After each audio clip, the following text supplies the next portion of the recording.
And now it's Deborah Kobylt Live. Hi, everyone. Thanks for joining us today on Deborah Kobylt Live. And please welcome Dr. Sally Fryer Dietz, who wrote this terrific book, Sensory Processing Solutions, Drug-Free Therapies to Realize Your Child's Potential.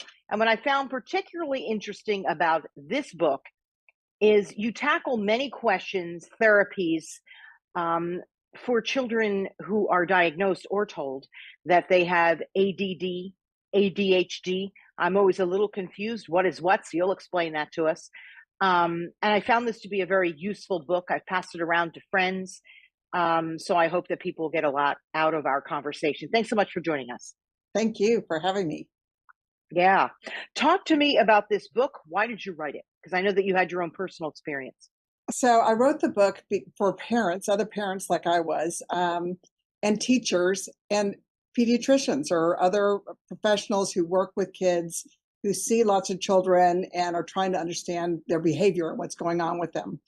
I found in my own journey with my own son, which is why I opened my clinic in the first place about 30 plus years ago, that not a lot of people understand what sensory integration is. And at that time, there was one quick fix, and that was medication. And Right. I have always believed that we owe our kids an opportunity to work things out on their own if they're given the right kind of input. And there's lots of ways to work with children to really help them. And, so many times we'll get parents who come in here and who will say, how come we didn't know about you? Or is this a new thing? Or nobody seems to have the understanding of all the options that are available. So I really wrote it for parents and teachers and professionals who work with kids and who care about, other options for children. One of your first chapters is when something's not quite right with your child. What does that mean? Because I have 3 sons, and I know throughout their journey in school, they would often bring me in and say there's something wasn't quite right, which always irritated me because I think we're not all created the same. One, they said, might be slow processing. One is too quiet. One is this. And I often think some of the issues are the schools and the educators because they're always trying to pigeonhole your kid into something. And then your kid comes home thinking there's something wrong with him. And then you're a parent scratching your head going, oh gosh, what do I do? Right. And I know when it was my time, it was, a pill will solve this. And I'm like, no, because there was not all this diagnosis stuff when I grew up. And while it's helpful, I also think it's also very hurtful. So could you it's a big question, but I think you know what I'm getting at. Yeah, it go is ahead. a good one because actually, even in my own journey as I've been a pediatric physical therapist for over 40 years. So I was working with children before I even had my own children. And when I had my, first son, I kind of marveled at how smart he was and all the things he did. And, he's my first baby under my own wing. And so you see all the good things that, these kids are doing. And when he got into school, I still just saw, all of his strengths. I didn't see any of his weaknesses. When his teacher said he, really didn't like to write and didn't like, doing some math things. And she thought maybe I should, at that time, this was a long time ago, when teachers tended to suggest that maybe you might want to put a child on medication, that I should go to the pediatrician and ask him about ADD. And I really balked. I mean, I was kind of like, I didn't see it. I didn't know what she was really talking about. I was married to a physician at the time. And, I thought, well, okay, I'll talk to the, pediatrician, because you're kind of like, there's something not quite right. You just don't know what it is. Because, as a parent, we're our kids' champions and we see all the good things. And it's really hard to see when maybe something isn't quite right. And they are struggling more than they should at school. And teachers, sometimes they cross the line, but many times, most often in my experience recently, they really do care about, bringing out the best in kids, and they're very shy about saying things. Sometimes they wait too long before something is said, and then that creates a whole other problem. But that's really, what prompted me was, okay, when something isn't quite right, you don't know what it is, you don't see it. The teacher says something, or maybe the pediatrician or a grandparent or friends, and you want to kind of figure out what it is, but you want to do it in a way that keeps your child's self-esteem intact. And Right. we want to bring the best out in children, not make them feel like they're not good enough. And many times kids do get pigeonholed when they do have something going on that doesn't get addressed, and they're smart and they know they should be able to do better, but they can't. And it creates this whole cascade of behaviors that you can see as a result. So, it's a very complicated issue, but it starts out with that little nagging concern about, okay, well, what's going on? What am I missing here? You said just now, and then there are other issues that come out. What are some of those issues? Because other parents listening might go, "Oh yeah, my kid too." Right. Could you list for us some of those issues that might be happening at school with your Well, children? yeah, a big one is, certainly with early childhood, your child goes to kindergarten, and, it's typical for kids. That's where you're really learning about social relationships and how to get along with other kids and how to share. And, so the focus is really on that. Although many times our schools are putting more of an emphasis on academics, when really it needs to be more on that, social, emotional, feeling good in your body out in the world kind of thing. Um, but as if you have a child who has, say, who seems very restless, and they have a hard time sitting in their chair at school, the teacher might think this child isn't paying attention. He can't sit still. He's running all over the place. And from a physical therapy standpoint, what we look at is, well, how is his body really working? It's a lot easier to move than it is to sit still. And Right. people don't really understand and realize is that our bodies are composed of different muscles and muscle fibers that are, some are fast acting muscle fibers and some are slow acting muscle fibers. And a lot of times these kids have the fast acting ones, so they're constantly going, but they don't have that slow motor control that allows them to sit still in the chair. Mm. Well, if you can't sit still in a chair and your teacher's trying to get you to pay attention, and your body doesn't want to keep you there, and you're moving around and you're trying really hard to sit still, then you can't pay attention because you're focusing on trying to sit still. And so Right.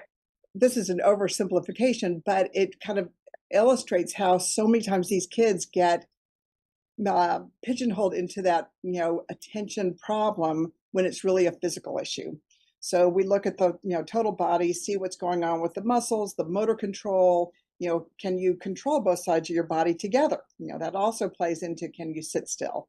A lot of Mm. times kids might be even good little athletes because they're always running and moving. But when you try and slow them down, it's a lot harder for them to catch a ball, like standing still or kick a ball, that kind of thing. So what do you do in a case like that? Your child's in kindergarten, really doesn't want to sit still. Should they go to therapy? Should they have more physical activity at school? What's the Yeah. answer there? So I always tell people, you need to look at the patterns. It's not like, can they do this or they can't do that? But, look at what are the patterns. Is my child always getting in trouble for something? What's that about? Is it, what are they getting in trouble for? Are they getting in somebody else's space? Are they getting up out of their seat a lot? They don't want to stand in line. And you begin to see, there's different red flags that you can look at that indicate if a child, might be a good candidate to have an evaluation by a trained physical or occupational therapist in sensory motor development. And it's kind of like, how many of those things are adding up to make it Mm. challenging for your child? Let me ask you this. Is it such a bad thing because look at all the people who've come before us who didn't have any diagnoses, and they ended up some of the most brilliant scientists, artists. Honestly, maybe some of those people wouldn't even exist and do what they do if they were diagnosed as having this. A great example is one of my children was really, truly very quiet, very, very, and is very, very quiet, very, very smart, very. And I was always getting complaints. He's too quiet, doesn't participate enough. I'm thinking, okay, this is the problem. Well, he ended up what do you think he does for a living? He's quietly in the field doing archaeology work. Okay. So sometimes they're trying to squash out who you really are supposed to be. One is an athlete and he's very physical. And I sometimes think we're trying to pigeonhole kids into that one room schoolhouse. I'm not against therapies, but I often think it sometimes makes parents and children a little paranoid. Like, what is wrong with me? And then they grow up and they're teenagers and young adults thinking, oh, I was diagnosed with this. Oh, really? Oh, well, I have this. When in fact, if we can let children be, but I don't know how to do that, right? I'm not an educator, so I don't Right. have an answer either. I'm just saying, sometimes is it too much, doctor? So, it's not about pigeonholing anybody or diagnosing somebody. It's about giving every child an opportunity to reach their full potential. And Okay. what happens when you have things that are not understood by Okay. others, you get labeled, but you get Yeah. labeled with he's a troublemaker. Oh, I don't want him to come to my Mm. house. He's Ah. loud, he's too this, he's too that. That's more damaging to a child's self-esteem than finding out, are there some things that can really help your child feel better about themselves in their body?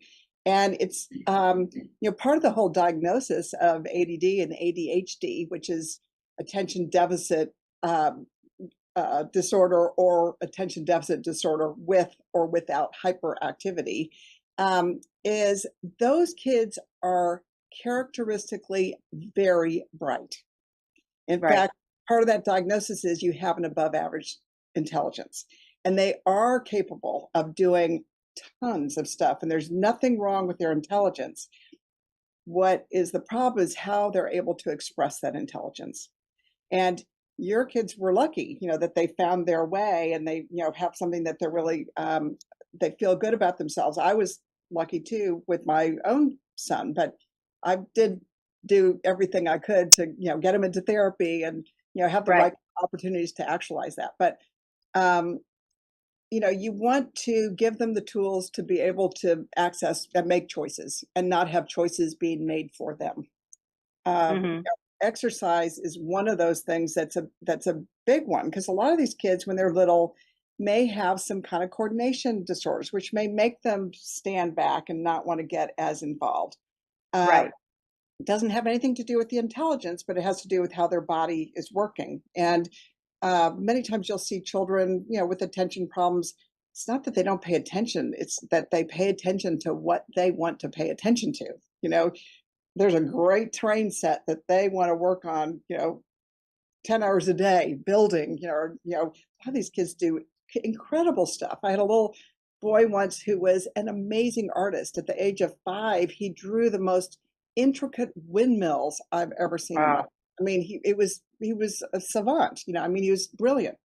But everybody has their own gifts. It just okay, so how, especially when our children are little, how can we make sure that they have access to, everything that they may want to have access to? Maybe they don't want to do it. That's okay too.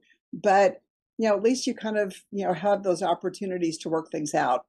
Um, as I start with the exercise, exercise is how you secrete your own neurotransmitters. So if you want to really treat attention deficit, you need to figure out how to get those neurotransmitters, firing, rather than putting a pill in that helps them, adds to that chemical mix that doesn't for you externally. So, having the tools to be able to, get your body revved up to a certain level that you can secrete those neurotransmitters yourself is, in my opinion, it's better to figure that out when you're little and your body has an opportunity to create those pathways. Mm. You mentioned medicine. I'm going to get to that in a minute, but I want to stick a little bit with. We talked about physical activity. Talk to me about some of the solutions, the drug-free therapies that look. This is not a one size fits all. I get it, but Right. for the sake of our discussion, right? Yeah. Some of the drug-free therapies that you recommend that tend to work best for children, perhaps who can't sit still, for kids who are diagnosed with something where they're not paying attention and they are able to sit still. What are some of the therapies that you recommend? Well, before even talking about therapy, it's important to understand child development and what a child needs to grow and develop. Um, Okay. And all of us have to develop along the same lines of sensory motor development. What that Okay. means is we're like little sponges. We come out, we go interact with our environment, we take in information, and we build neurons. We build connections within our our nervous system that help to make sense of the world. We have a big problem today with, Mm. all the technology and the limit, to, the outdoors and playing and stuff. Some kids have more of a problem accessing that than others. And, even in our schools, we take away music and we take away physical education, or we limit it. All those things are all things that help to build a nervous system. Um, so, to start, with that, you have to figure out, okay, where is a child in this moment? Say you have a 6-year-old who comes in. The first step is to do a complete evaluation. And that's not an evaluation sitting there, where are they in their math and their English and everything else. It's looking at how do they use their body? How do they catch a ball? How do they kick a ball? How do they sit still? When they do draw a picture, do they cross their midline, or does their whole body shift over the midline to do that? What happens with their Hmm. eyes and their hands together? There's lots of different objective, tests that we look at depending on the age. We look at clinical observations. How do they approach a novel activity? Can they tie Hmm. a shoelace? Kids don't even have shoelaces anymore. There's all these different, things that give us an idea as to how their body is working right now. From there, you get a feeling for the strengths and the weaknesses, and you develop a plan that helps to promote the strengths and bring up the weaknesses. So when you look That's at treatments, yeah, you need to, know what it is you're trying to accomplish first. That's an excellent explanation. Honestly, I've never had it really put to me in such a way that made so much sense to me. Now, explain to me how doing that helps with what's going on in the classroom, would you? Including paying attention and all that kind of stuff, and Yeah. being able to process information, would you? Right. So, like, one of the first things is, again, looking at this big picture piece of the body. How does the body actually work? In therapy, well, first, say we do an evaluation and we see that the child has some trouble with crossing over the midline, which is bilateral coordination. You need to be able to cross both your hands over the midline this way, and your eyes have to be able to cross midline to be able to read and write and do things that you would do in school easily. So Okay. how are we going to address that? How are we going to fix that? Well, we have these big sensory motor gyms. It's not about just doing exercises where they have to, follow an object and strengthen their eyes. That technically might work if you could get a child to want to do that enough times to make it worthwhile. But when you deal with the body, it has to be a child's idea. Kind of the same thing for any of us at any age. It's always more success if it's your idea, not somebody making you do something. So Right. come into this gym that has all these opportunities for movement. We have swings hanging from the ceiling. We've got climbing walls and zip lines and Oh, wow. hammock swings where kids fly like Superman and stuff like that. So for the child, they think this is the best thing going on. And Wow. the therapist and for the parent, what we're doing is, okay, what are the muscles that need to be strengthened? So, Mm. for example, sitting in a chair, the postural muscles are often, those are the big muscles that, allow you to sit up without wiggling all over the place. A lot of times there's an imbalance between the muscles in the front of the body and the back of the body that we've already figured out in an evaluation. So one of the activities might be to swing like Superman. So we put them in this swing that swings across the gym like this, and that's great because you're swinging in and the eyes have to focus on something. You swing out and they contract. So you're really working the eyes, how they work together. But we want to jazz it up a little bit more. So we give them a TheraBand. So they have to hold on to it with two hands and they have to pull together to get their body to swing forward and back now. Now, when we do that, the neck strengthens. It has to hold up. Our eyes have to stabilize. Our hands are working together. our bodies extended. And then we might even add in a target game, and they have to, drop their TheraBand and grab a ball and then throw the ball or a beanbag into a big barrel. And for the child, these are all activities that are fun and engaging. So they do it. And they do it way longer than they would do it if you had to do an exercise like practicing writing or practicing, doing something that especially a child with any kind of attention issue finds incredibly boring. So, well, that's my next question. Explain to me how that relates to what then is going on in the classroom, because parents might be thinking, okay, that sounds like fun. That's great. Yeah. But then let's cross over and say, here's how that can be applied to, what is needed in the classroom. You know what I mean? Right. Okay. So not only in that case, we're working on the posture muscles, we also work on hand strength. We work on how the body works together. So in the classroom, how that translates is you have a body that is more organized, that can now sit still because it has the muscle strength to control the body. So you have a child who can sit in the chair, this stuff, it doesn't happen overnight. It takes 6 months just for nerves to make connections. But, in therapy, the way we like to operate is we also work with the teacher and we give the teacher suggestions. So maybe this child is, in the process of strengthening their trunk control, but maybe they would do better if they could sit on a therapy ball when they're doing their handwriting, so that they can kind of wiggle within their seat and not disturb anybody, but can, handle doing the pen a little bit better because they got more stability in their own way. Or maybe this child would do better if they did their writing laying on the floor. There's nothing that says you have to sit in a chair. Now, maybe when you're in high school, that's not appropriate, but for a young, preschool, kindergarten, first grade, those kids do, a lot of times kids are working on the floor more now than ever in schools that really understand sensory motor development. I think too often our kids are pushed to do skills that they're not ready for. And writing is one of those things. Some kids may be ready to write earlier if they're really adept at using the little muscles in their hands and have good, eye-hand coordination.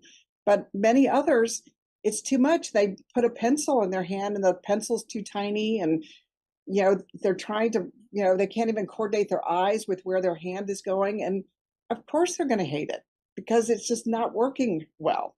So if you can get those things to connect up and work better together, well, now you have a child that is having some success doing those kinds of things that are a bigger challenge in school that we measure our child's educational success against.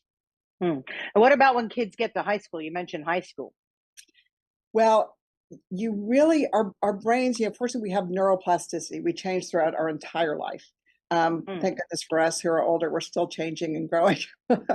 But with kids, you really have the greatest amount of change until a child goes through pre-adolescence.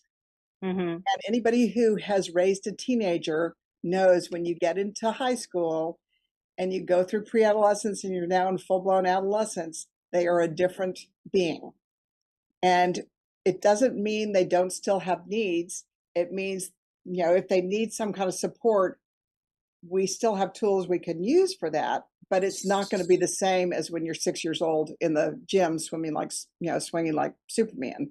Maybe we put them in more of a sports enhancement program where they're working on bilateral coordination and we're building the skills that allow them to be more successful in some of the, sports and activities that they might be, doing, in high school. So there's different ways to work with kids at any age. It just is knowing what their strengths and weaknesses are, addressing the appropriate things, getting those to work better, shoring up the weaknesses, giving them opportunities to use their body in a new way that goes beyond what you do in therapy. It's not just about what you do in that session. It's, does that open the, more opportunities to do stuff at home or, in a karate class, or, something else. Right. And that really does allow us or our children to then pay better attention and focus, which is in the classroom and elsewhere, correct? Yes, not just the strengthening aspect of it, but also the neurochemistry of your body. If your body's working is more fine-tuned, you're going to secrete those neurotransmitters more appropriately to give you the kind of attention that you need to sustain, doing anything.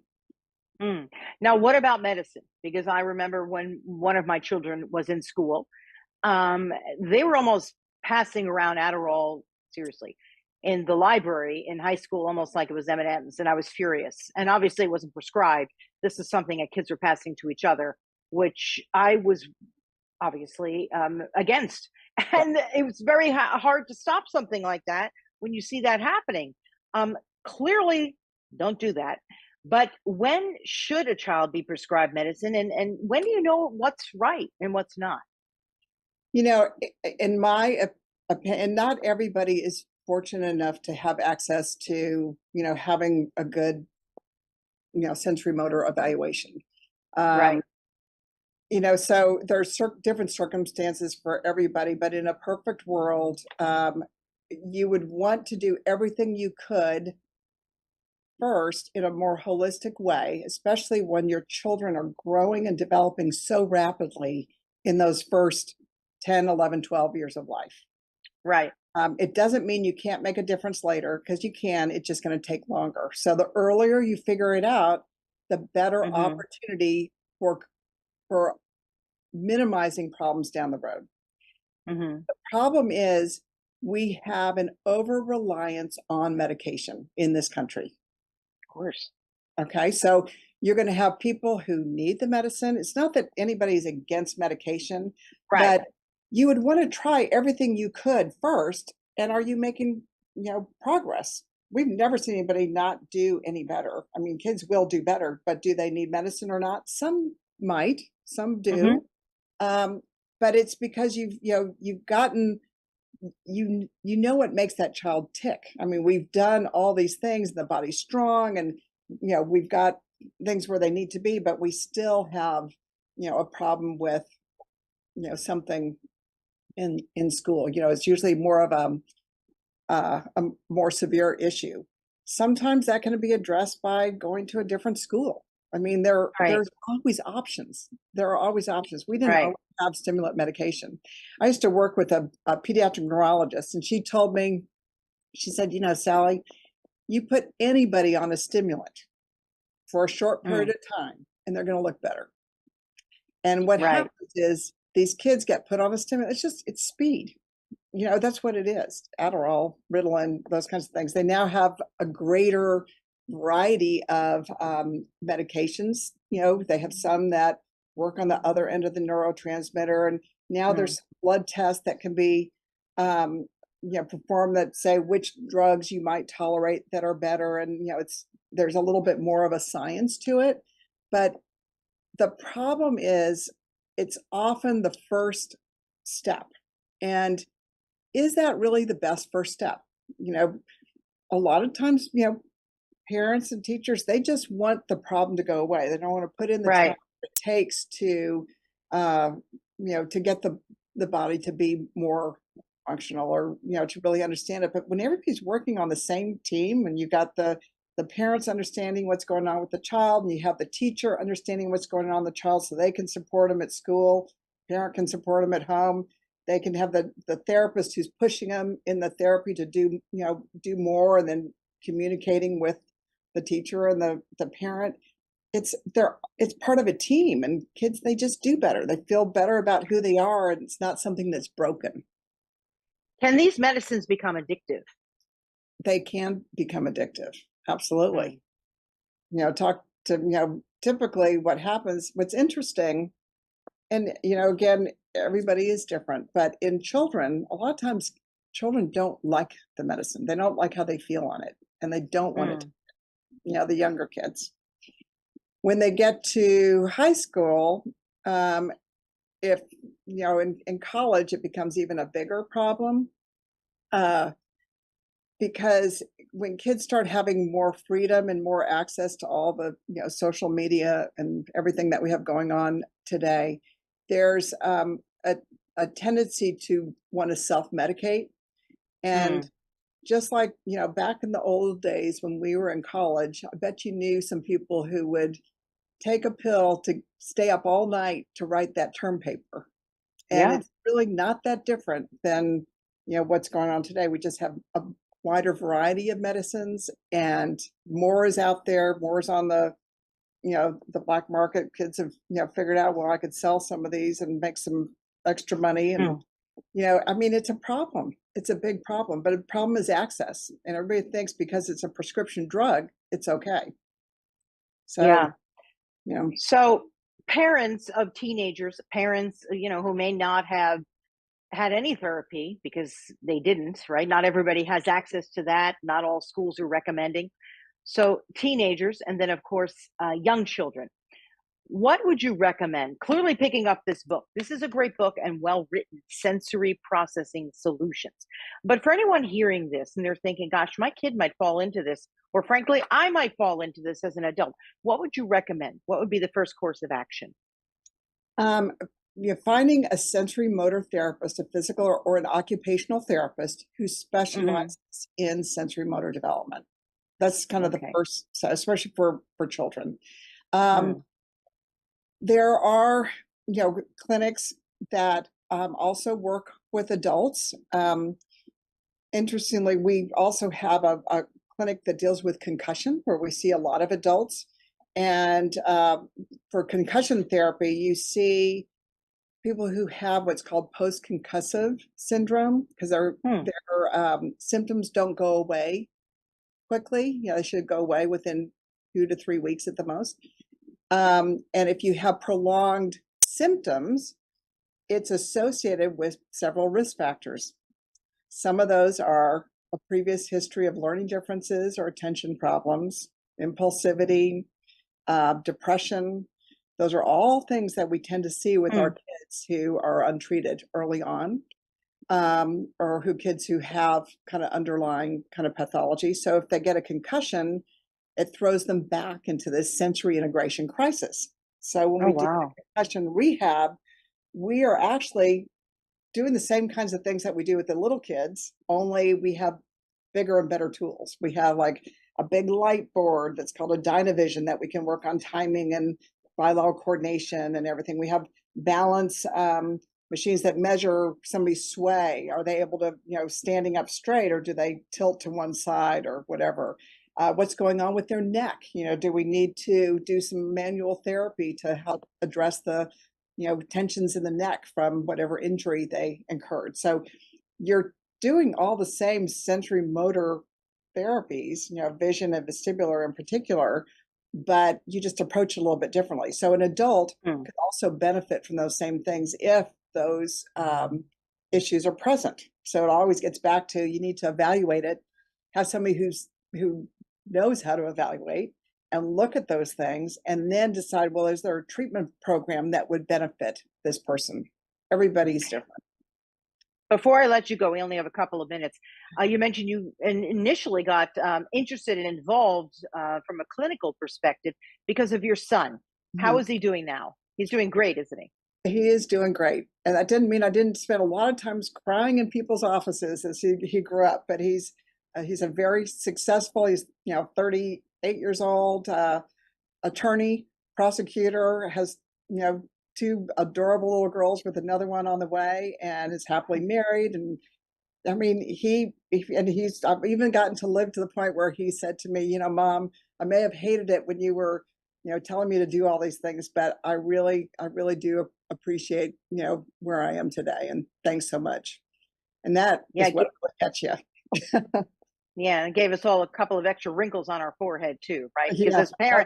as parents sometimes, and especially those of us who are not educated in this area, sometimes we're scratching our heads, banging our head against what you don't know what to do.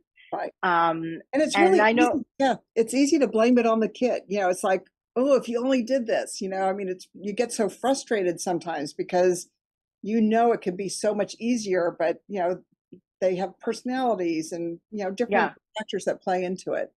So you really yeah. can't be your child's therapist. You have to have somebody else who works with them. Well said. Sally, thank you so much for joining us. Dr. Sally Fryer Dietz, who wrote this book, please pick it up. Sensory Processing Solutions. I really enjoyed our conversation. How can people get in touch with you, Sally? So we have a clinic in Dallas, Texas. The website is www.iptkids.com, KIDS, and you can call the office or look online. And we have, Facebook, Instagram, all those kinds of things. Integrative Pediatric Therapy in Dallas, Texas. Wonderful. I appreciate that. And I'm sure people will be looking you up online. You're really terrific resource you've been. So thank you, Dr. Sally Fryer Dietz, for joining us. And you can find our full conversation with the doctor on all video and audio platforms of Deborah Kobylt Live. I'm so glad that you were able to join us today. I think it's very, very important for all of us to listen to this conversation and to pick up the book. It's very well read. And I think it could help an awful lot of people, families, kids. So thank you very much for joining us. Thank you again.